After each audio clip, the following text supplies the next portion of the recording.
आज मुगाची डाळीची खिचडी करते. त्यामध्ये आता ते तेल टाकलं, जिरे, मोहरी, अद्रक, लसूण, टमाटर, कांदा, कोथिंबीर हे सगळं तेलावर चांगलं फ्राय केलं. आता थोडा आपला मसाला छानपैकी तेलामध्ये फ्राय झाला आहे. आता त्याचे तांदूळ आणि मुगाची डाळ धुवून घेतली. आता टाकू आपण कुकरमध्ये.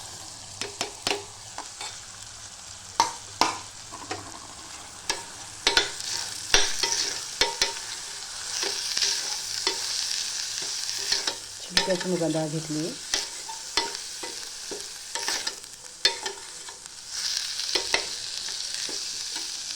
आता पाणी टाकू आपण.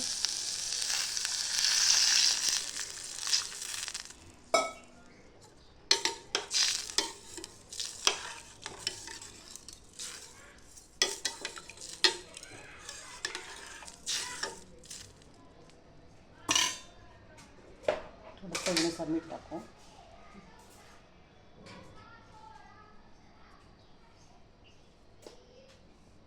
आणि झाकण लावू. 3 शिट्ट्या होऊ देऊ.